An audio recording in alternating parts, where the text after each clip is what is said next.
Hello, world out there. I'm Matthew Dickey, Communications Manager at the Boston Restoration Alliance, and I'm joined here today for our newest segment of Tidbits of Preservation with Sarah Marsom.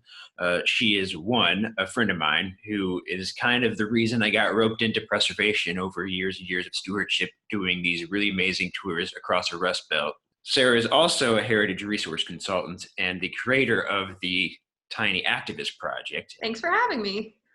So I'll start off with just asking you first, what is a heritage resource consultant? As a heritage resource consultant, I strive to make both physical and intangible aspects of the past relevant to our communities today for the benefit of them in the future. I specialize in heritage interpretation strategies, education, outreach, finding unique ways, and moving beyond the standard walking tour to make the built environment and history relevant to people today. So it's becomes more about just the buildings and also about all that context that those walls and stories hold. Yeah, buildings and the built environment are invaluable. Preservation's important because it keeps things out of the landfill, healthy cities, walkable cities, just the beauty of it all. But what really is important is to create those emotional connections to the structures, to find the histories and the legends and the lore behind them, because that's what really inherently will help develop the value of them to individuals. And just because you're sitting right there, and I can see behind you some banners. What are these? What are these banners that we're seeing here? In honor of the 100th anniversary of women's right to vote, which is this year, 2020, I have been having a wonderful time educating people about the history of the suffrage movement through the iconography associated with banners. People don't realize it was a worldwide movement. American suffragists were talking to people in the UK and Canada and Australia because they were all trying to get women's right to vote at the same time. And they came up with specific colors associated with the movement, phrases, images, all types of things. So I've been hosting banner workshops where I help preserve the traditional trade of sewing and teach people how to sew, and then also help them create banners that can pay an homage to the past or advocate for something that they believe in. So I also have some tiny banners with me. So for example, there's a yellow flower on this pennant, and that's because yellow flowers, sunflowers, and roses were really integral to the suffrage movement and part of their story. You can really create fun little pieces or bigger pieces like the ones behind me that pay homage to the past, advocate for something you believe in today, or just empower you to have a voice that you may not have previously had. Because the history of activism in itself and telling the full story of the suffrage movement, the racism tied to it, the funding structures, again, the marketing campaign, these women did high level quality marketing as if they were a branding agency. And people don't realize all these intricate layers and how that plays a role today.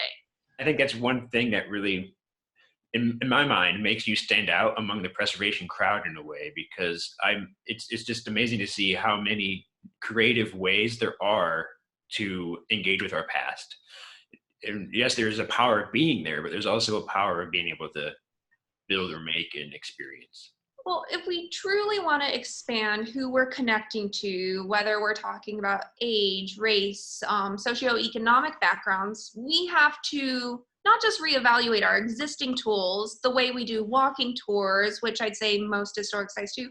We have to think about how we expand our offerings, because not everybody's going to connect to how we've traditionally done things. I also remember reading, when I was reading about your Tiny Activist Project, that what was it? Only 8% of monuments or historical sites share minority stories.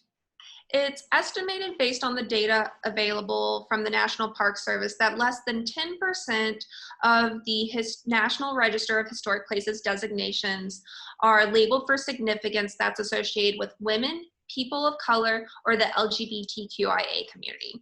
And that's not even trying to think about sites that are associated with people who, may have other medical issues or, disabilities and those kinds of stories, which are very poorly documented. So we really have to come up with ways to preserve these histories because if you think about it, a lot of spaces associated with these people have limited integrity based on how it's currently defined by the National Park Service, which then makes it difficult to get the historic designations, which can physically protect them. So if we really start prioritizing preserving the intangible aspects, hopefully that can lead to also preserving the physical aspects of those stories that still exist, even if they're not as high level of integrity as we would want them to be. And if people wanted to engage with you with some of these classes that you're doing now, is there a way that you have shops coming up? Because Restoration Month is upon us.